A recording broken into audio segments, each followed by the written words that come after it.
The New England vampire panic. Disease and superstition sparked a wild hunt for vampires. Nearly a century after the Salem witch trials plunged New England into hysteria, a new fear gripped the region: vampires.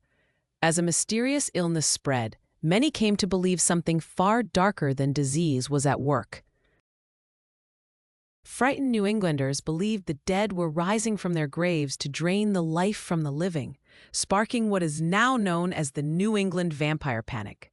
The vampire disease. Throughout the 18th and 19th centuries, New England was ravaged by tuberculosis, a deadly bacterial infection that often attacks the lungs. Those afflicted with the illness also experience weight loss, fatigue, and loss of appetite. Lacking the medical understanding we have today, many New Englanders believed those wasting away were not sick at all, but victims of vampires draining their life. As fear spread, communities resorted to desperate and gruesome measures to stop the supposed undead. An excerpt from a report to the Massachusetts State Board of Health in 1873 highlighted the panic's grim reality. They resorted to that horrible relic of superstition, the burning of the heart, etc. of the dead, and the ashes were swallowed by the survivors, in the hope that the fatal demon would be exorcised from the family.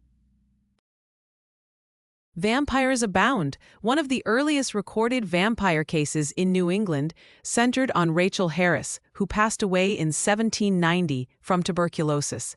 Harris's husband, Captain Isaac Brown, remarried shortly after her death, but before long, his new wife began showing the same alarming symptoms Harris had suffered. Convinced that Harris had risen from her grave to drain the life from Brown's new wife, hundreds of Manchester residents gathered in February 1793 to take action. They exhumed Harris's body, removed her heart, liver, and lungs, and burned them in a desperate attempt to kill the suspected vampire. Despite the gruesome ritual, Brown's second wife died later that year. In another chilling case, the siblings of Sarah Tillinghast, who died of tuberculosis, claimed she was still visiting them at night after her death. After 5 more children in the family died, all of them were exhumed. Mysteriously, each child was in an advanced stage of decomposition except Sarah. Believing she was a vampire feeding on her family, locals removed her heart and burned it. One of the most well-documented cases involved Mercy Brown, whose mother died from tuberculosis in 1883. Shortly after, Mercy's sister died. Eventually, Mercy fell ill and died as well.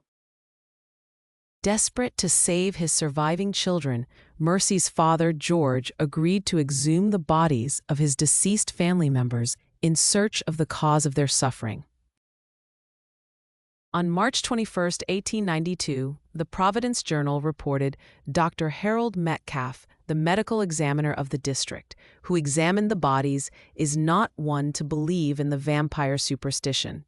He made his examination without exceptional results, according to his own belief, but found in one of the bodies, to the satisfaction of many of the people down there, a sign which they regarded as proof. When he removed the heart and liver from Mercy's body, a quantity of blood dripped therefrom. The vampire, the attendants of the doctor said, and then, conforming to the theory of the necessity of destroying the vampire, burned the heart and liver. Many bodies were exhumed by the time the vampire panic died down around 1882, when Robert Koch, a German doctor and microbiologist, discovered the cause of tuberculosis, a germ called Mycobacterium tuberculosis. Early New Englanders suspected vampires were killing their friends and family in the 18th and 19th centuries. The vampire panic was caused by tuberculosis, a deadly disease. Many New Englanders believed the only way to stop the vampires was to exhume their bodies and burn their organs.